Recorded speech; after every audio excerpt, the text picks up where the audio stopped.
From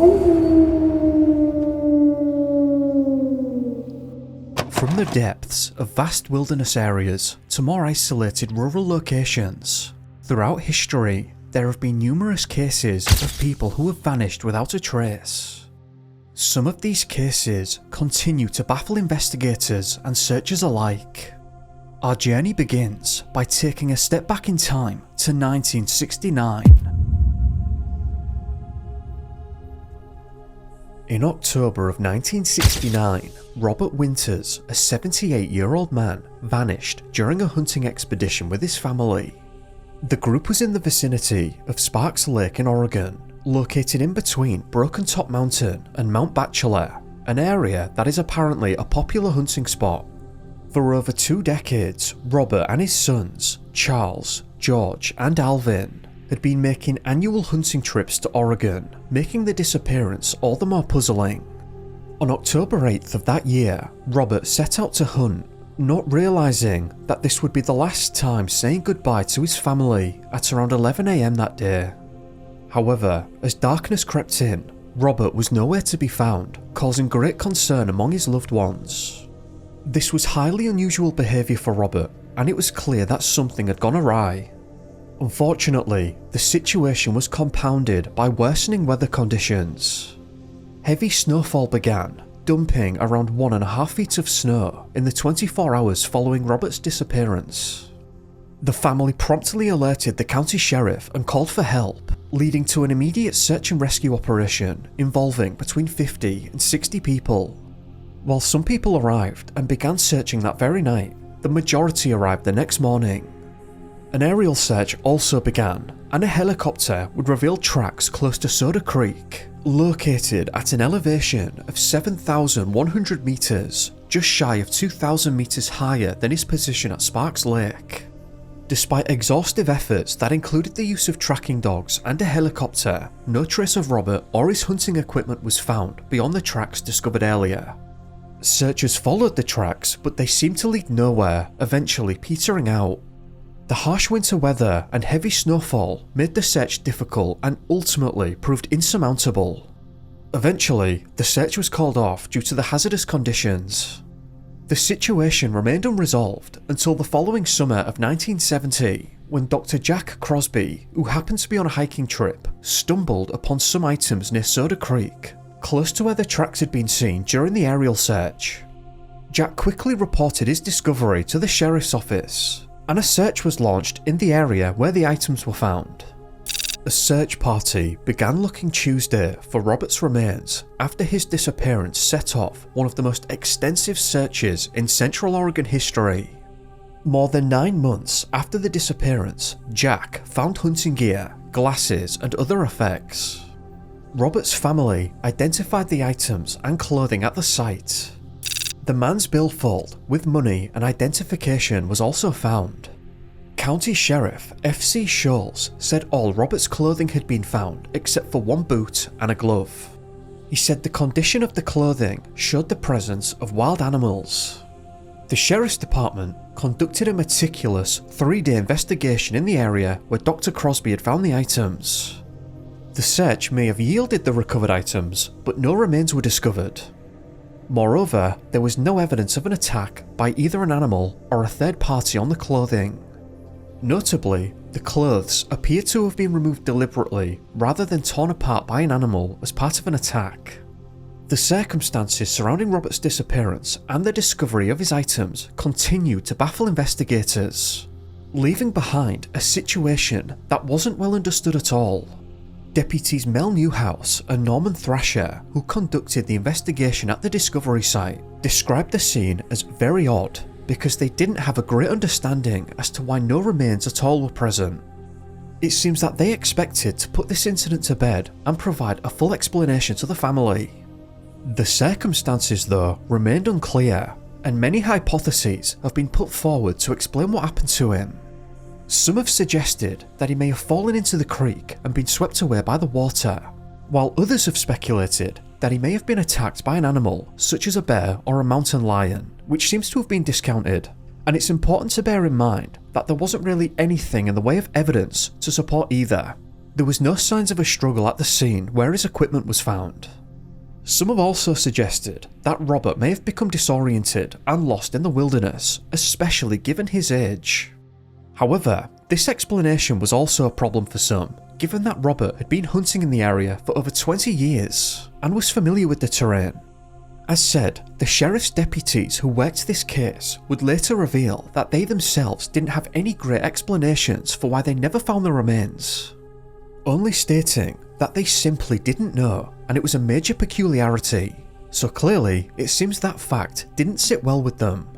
Despite the exhaustive search efforts and the discovery of Robert's hunting gear, clothing and other items, to this day remains have never been found. The further searches for Robert's remains were eventually called off, leaving his family and the surrounding community with many unanswered questions. Ultimately, it's not clear or well understood what happened to Robert, and opinions are all over the place in terms of what actually happened to him that day. What do you think?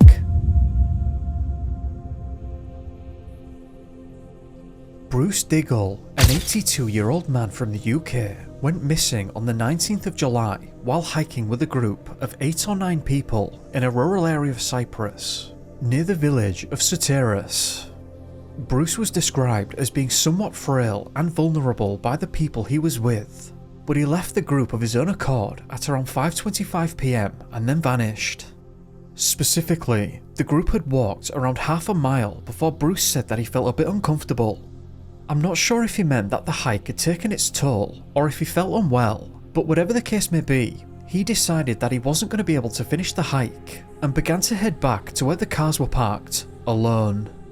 This trip was around half a mile back on a tarmac road, and when the rest of the hikers finally arrived back at the cars, panic set in and they reported Bruce missing. Now, before we go any further, I just want to note here that this disappearance was particularly difficult to report on and to collate the information for, because almost all of the articles on Bruce just simply don't exist anymore, and I'm not really sure why. This made it particularly difficult to pinpoint precise locations. In any case, an enormous search and rescue operation was launched immediately, involving many volunteers, various professional search organisations and military personnel, including the authorities from the UK. The British military forces in Cyprus also provided over 20 soldiers to assist the local police in the search, but unfortunately no clues were found. Despite the efforts of the ground teams and the use of a helicopter with thermal imaging equipment, Bruce could not be located. This was bizarre because military leaders stated that it was only a matter of time before they'd find him, presumably because of various factors including his age, how he was feeling at the time, etc. That all pointed to the notion that he couldn't get too far away.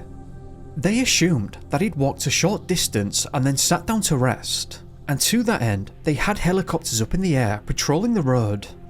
When that failed to spot him, drone teams came up and made an aerial search of the road, which also failed. After 5 days of these efforts went by, the search leaders were said to be baffled that they hadn't managed to find him or even a trace of him. The search began to spread out further and further away from the road he was supposed to travel on, but nothing was working. And after the 7th day, with no leads at all, the search was called off. This disappearance left Bruce's family, friends, and the authorities with many questions. How could, as described, a frail 82-year-old man disappear without a trace in a rural area of Cyprus? Why did the massive search effort provide no results? The idea that Bruce had travelled a significant distance did not seem likely given the situation. As far as I can tell also, Bruce's trip back should have been completely on a clearly visible road. Did he deviate? If so, why? Now, 5 months later, on the 1st of November 2020, hunters found the skeletal remains of a man in an area described as inaccessible near Espikopi. From what I can ascertain with the information still available, this wasn't too far from Bruce's last known location. According to some reports, the remains were found in a sitting position under a bridge, and police immediately suspected that it was Bruce. A week later, DNA tests confirmed that to be correct. The discovery of Bruce's remains raised more questions than answers. How did he end up in an inaccessible area under a bridge? Why did it take 5 months for his remains to be found if it was so close to his last known position? The authorities had absolutely no idea how Bruce even got there. To further confuse this, there was a lot of rubble and debris beneath the bridge, so they also had no idea how he'd managed to climb up over it all. Perhaps Bruce may have experienced some kind of medical event which completely disoriented him, but even still, we face the same question as to how he accessed what was supposed to be an inaccessible area. It's possible that Bruce became disoriented and lost in the forestry, leading him to take shelter from the heat under the bridge where he ultimately passed away. But that does not explain why he deviated from the road into an inaccessible area, which by the very definition of that term, it sounds like he shouldn't have been able to. The assumption, ultimately, was that he couldn't have strayed too far from the road. The circumstances surrounding Bruce's disappearance aren't fully understood at all, but this incident does highlight a very important lesson on planning ahead for potential unseen circumstances, and having a partner when exploring remote and rural areas, especially so if someone elderly is present. It seems to me that if Bruce hadn't gone back alone, whatever happened on this hike back could have been completely avoided. It's a shame that no one seems to have had the sense to escort him back to the car, given that as far as I can tell, the people he was with themselves described him as being frail and vulnerable. It seems at this point that the disappearance will never be fully understood now. This was one of those disappearances that was frustrating to report on because it seems like it could have been completely prevented. There isn't too much more that I can add to this, but I did find this quote by Bruce's daughter that I'll share before we move on. To add a more bizarre coincidence, I was in the country to meet with the police and consulate when my dad was found. Since then, having posed many questions to the police and also maps with our thoughts on his disappearance. Not all paths were followed, quite literally, as he was found only approximately 2.5 miles. I assume that Isabel means that he was found 2.5 miles away from the point he was last seen. I'm glad at the very least that Isabel and her family were able to have some closure on the incident with Bruce being found all that time after, but I'm also not sure how much that helps given that everything seems so bizarre in this case. There really doesn't seem to be many questions that ended up being answered here. What do you think? On the 25th of January 2002, 20-year-old Chris Carlton Tompkins left his home in Ellerslie, Georgia to head to work. After arriving, he parked his car and then drove to the worksite with a surveyor that he was employed by.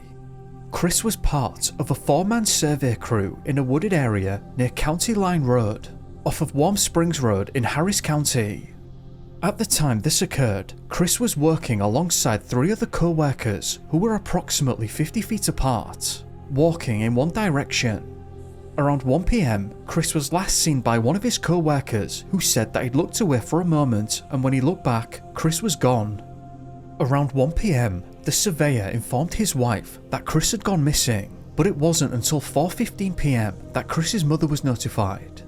The family reported this to the authorities, but were told that they had to wait 24 hours before filing the missing persons report.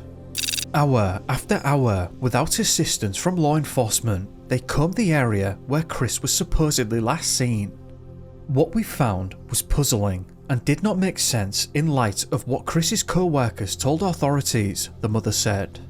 We found one of his boots, his work tools, a blue fibre from his pants, and 12 cents on the ground near the items. Interestingly, it was his family that seems to have made this find, but most articles insinuate that it was the co-workers and authorities who found them. This fibre was snagged on a barbed wire fence, I believe. The following day, which was the 26th of January, the local sheriff's department launched the official search. Despite an extensive search, no other evidence was found, and Chris wasn't located, which would eventually bring the effort to a close. 5 months after Chris went missing, his second boot was found in a different location. Some state that it was on a private property, around 900 yards from the initial disappearance point, while others place it on private property located miles north of Interstate 85. From what I understand, I believe the correct location was 900 yards away. Prior to his disappearance, Chris's boss reported that he exhibited peculiar behaviour, but Chris's mother vehemently denied these allegations, stating that she saw him daily and never observed this kind of behaviour or distress or anything of that nature.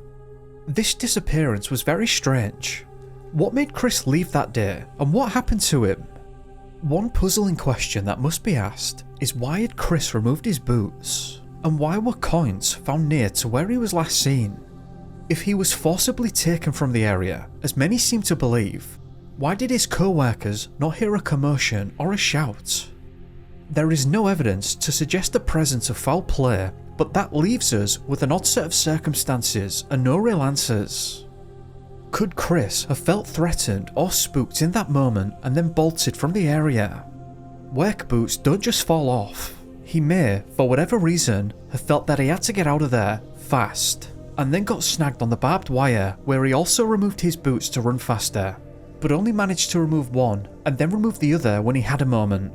That's speculation, of course, but it's very difficult to imagine a scenario that makes sense to explain the removal of his shoes. The discovery of the second boot raises even more questions than it answers, because the speculative scenario I just laid out could be completely wrong, which would raise questions such as whether the boot was moved after the fact or if Chris had literally been right there. As the investigation into the disappearance continued, several theories were put forwards. As said, some people believed that he had been attacked. Others believed that Chris may have stumbled upon something that he shouldn't have seen while working with the survey crew, and whomever he observed was responsible. Another theory was that Chris had wandered off into the woods and gotten lost, potentially due to some kind of medical event.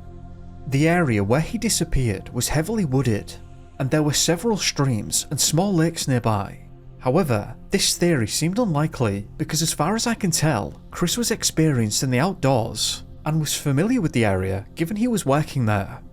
Additionally, searchers had scoured the area extensively and found no signs of Chris. Despite the lack of evidence and leads, Chris's family continued to search for answers themselves.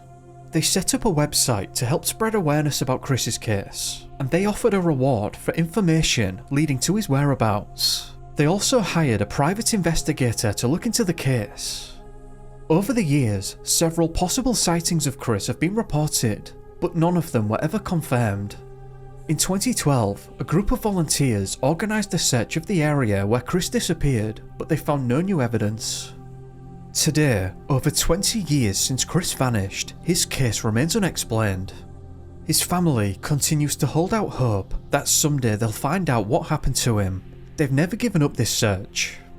Ultimately, Chris was never found despite extensive searches and investigations. No evidence has ever been found to shed light on what happened. I'd be interested in hearing your thoughts on this. At this point, I've run out of time as I'm going hiking and such over the next week. I've made 5 shorts so that there will still be content coming up on the channel, but there won't be another long form video until I'm back.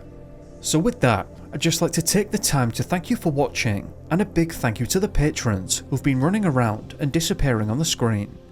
If you found the video interesting, then please do leave a like, hit the bell, and subscribe if you haven't already. It helps me a lot.